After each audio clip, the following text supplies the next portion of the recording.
जी हाँ दोस्तों, भावनाओं का शारीरिक स्वास्थ्य पर असर, इसी विषय पर आज हम चर्चा करेंगे। दोस्तों, बहुत पुरानी और आज भी उतनी ही उपयोगी बात है कि पहला सुख निरोगी काया, हेल्थ इज वेल्थ। यानी सब सुखों में सर्वोपरि सुख है स्वस्थता, निरोगी काया। और सभी संपदाओं में सबसे बड़ी संपदा, सर्वोपरि संपदा है स्वास्थ्य। और यह सच भी है, जीवन में हमारे पास सब कुछ हो पर स्वास्थ्य अच्छा नहीं हो तो कुछ भी अच्छा नहीं लगता। यानी हेल्थ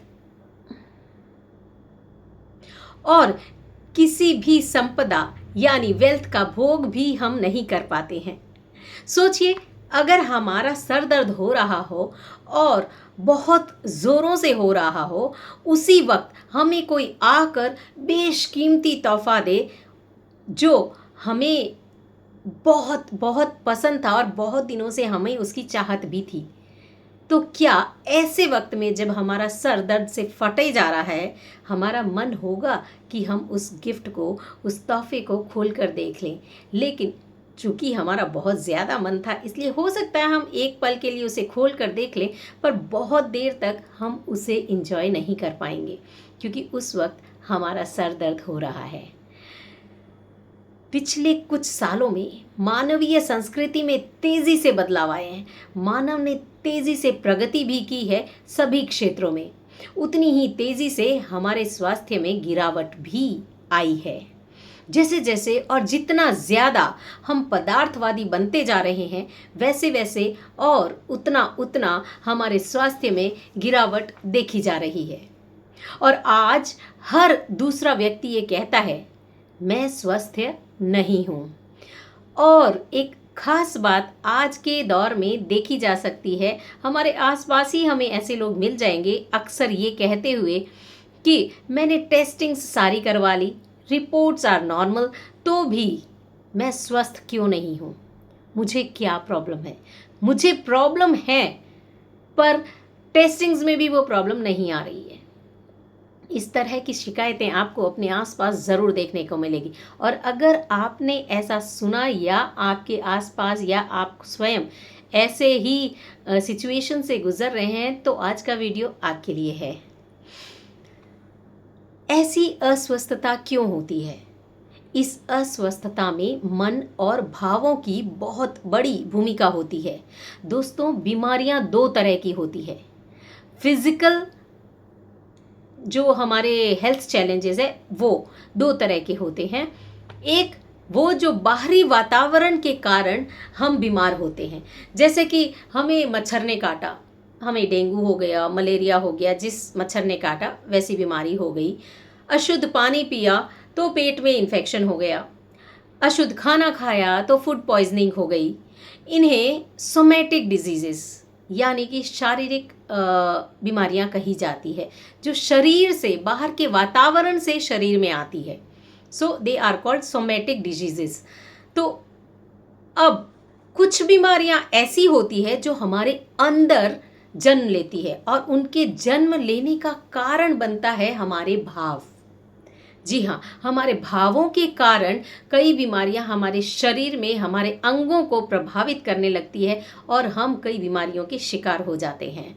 जब इस तरह की बीमारियां होती है जो अंदर से, मन से, भावों से हमारे शरीर में उतरती है, इन्हें हम कहते हैं साइकोसोमैटिक डिजीजेस, यानी कि मनोकायिक बीमारियां, मन से काया में उतरने वाली बीमारियां।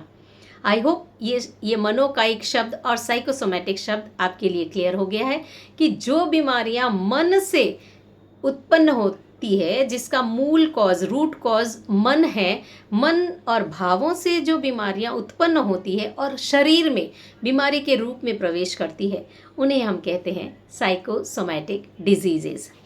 और ये अक्सर हमारे अंदर ही जन्म लेती है और हमारे नकारात्मक भावों से, नकारात्मक भाव जैसे क्रोध, मान, माया, लोभ, लालच, राग, द्वेष, इन काम वासना, इन सब से ये हमारे अंदर जन्म लेती है। यानी कि साइकोसोमैटिक डिजीजेस जो हैं, इनके रूट कॉज ये सारे नकारात्मक भाव ही हैं।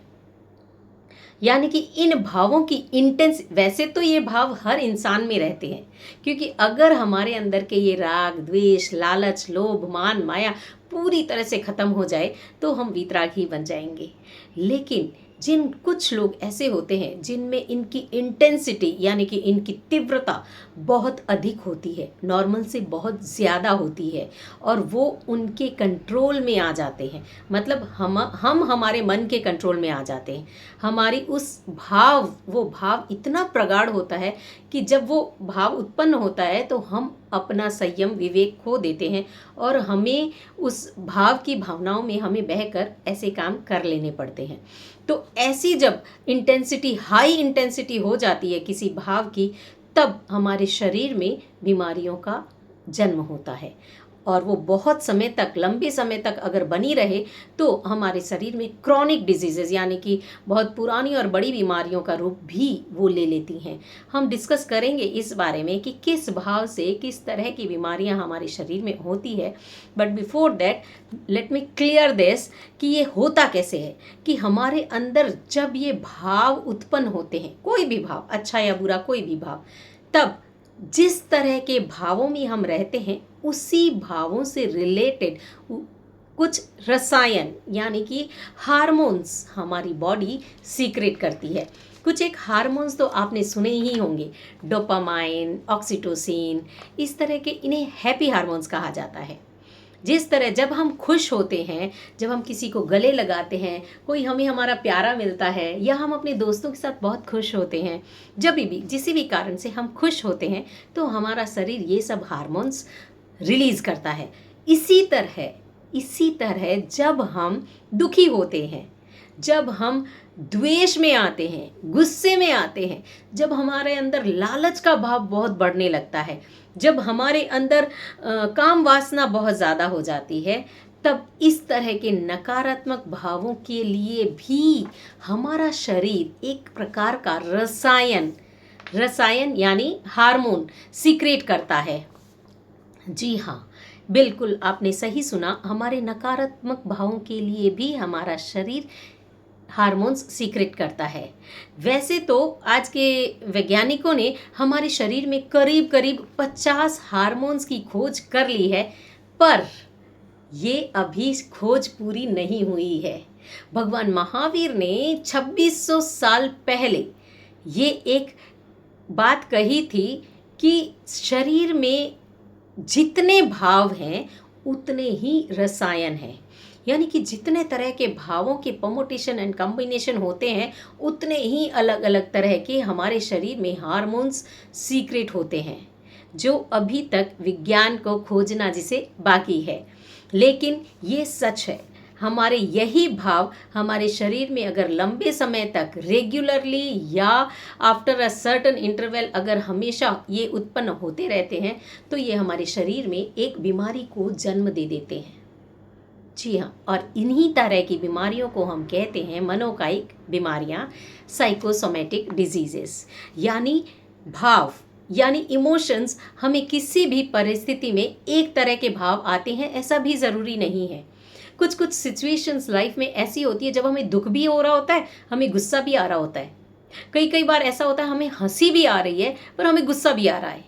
जैसे कभी कभी हमारे बच्चे, छोटे बच्चे, प्यारे से क्यूट से बच्चे कुछ ऐसी हरकतें करते हैं कि हमें ना बहुत क्यूट से लगते हैं, हमें अच्छा भी लगता है पर साथ में गुस्सा भी आ रहा है। जैसे एक एग्जांपल है, अगर कोई आपको टिकलिंग करे, अगर कोई आपको गुदगुदी करे, थोड़ी सी गुदगुदी तो आपको अच्छी लगती है, आपको अच्छा लगता है, हंसी आती है, पर वो जब बढ़ जाती है, when you can not control it, जब आपको बुरा लगने लगता है तो धीरे धीरे आपका गुस्सा आ जाता है। यहाँ पर आपको दो तरह के इमोशंस हो रहे हैं, एक खुशी, एक गुस्सा। आपको हंसी भी आ रही है, आपको गुस्सा भी आ रहा है, क्योंकि वो छोड़ नहीं रहा है अभी, है ना। तो इसलिए यहाँ पर दो भावों का कॉम्बिनेशन हुआ और एक नया हार्मोन सीक्रेट होगा। अगर आप सिर्फ खुश हैं तो एक हार्मोन सीक्रेट हुआ, अगर आप सिर्फ गुस्से में हैं तो दूसरा हार्मोन सीक्रेट हुआ, पर अगर ये दोनों कॉम्बिनेशन है, आप खुश भी हैं, गुस्सा भी आ रहा है, तब एक तीसरा हार्मोन सीक्रेट होते हैं। इसी तरह से सारे जितने भी हमारे नेगेटिव या पॉजिटिव भाव हैं, उनके कॉम्बिनेशंस के साथ भी नए नए हार्मोन सीक्रेट होते हैं। ये हार्मोन्स के बारे में अभी विज्ञान को शोध करना बाकी है। और जब इस तरह के कॉम्बिनेशन से हमारे शरीर में कुछ रेगुलर हार्मोन सीक्रेट होने लगते हैं, तो हमें जब नकारात्मक भाव ज़्यादा सीक्रेट वो जमा होने लगते हैं, तो हमारे शरीर में ये बीमारियां उत्पन्न होती है। तो आइए अब हम बात करते हैं कि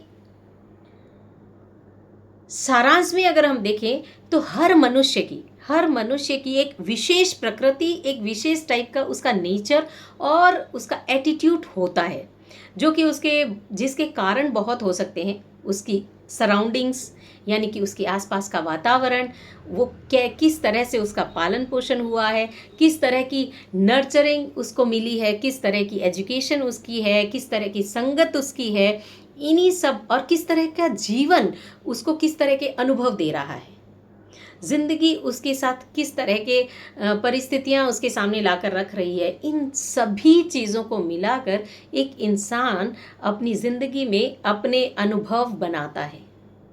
तो और उनके एटीट्यूड, एक इंसान का एटीट्यूड और नेचर भी फिर उसी तरह से डेवलप होने लगता है। सो बेसिकली इस एटीट्यूड और नेचर के प्रभाव में आकर ही वह अधिकतर उसी तरह के भावों में रहता है। जैसे कुछ लोग होते हैं, वो हर बात में, हर किसी चीज़ में, हर किसी घटना में नेगेटिविटी ढूंढ ही लेते हैं, और वहाँ पर 100 चीज़ें थी, 90 या 95 चीज़ें अच्छी हुई, जो 5 चीज़ें खराब हुई उनका फोकस सिर्फ उस पर रहेगा। जो 90 चीज़ें अच्छी हुई उनके बारे में वो बात नहीं करेंगे, वो बात करेंगे उन 5 चीज़ों के बारे में जो कि बिगड़ गई या जो किसी कारणवश ठीक से नहीं हो पाई या रह गई। ऐसे लोग हमारे आसपास हमें देखने को मिल जाते हैं। तो यही एक एटीट्यूड हो जाता है हर इंसान का। कुछ इंसान होते हैं ना, ऐसे बोलते हैं कि किसी का कुछ गड़बड़ हो, अरे जाने दो ना, छोड़ो ना, जो अच्छा है उसको तो देखो, गलतियां किससे नहीं होती है, एवरीबडी इज इनटू दिस, कोई भी दुनिया में तो परफेक्ट इंसान नहीं है। इस तरह की सोच वाले लोग भी हमें अपने आसपास ही मिल जाते हैं। तो जैसा जिसकी सोच और एटीट्यूड होता है, उसी तरह के रेगुलर हार्मोन्स उस इंसान में सीक्रेट होने लगते हैं, क्योंकि वो हर स्थिति को, हर परिस्थिति को उसी तरीके से देखता है।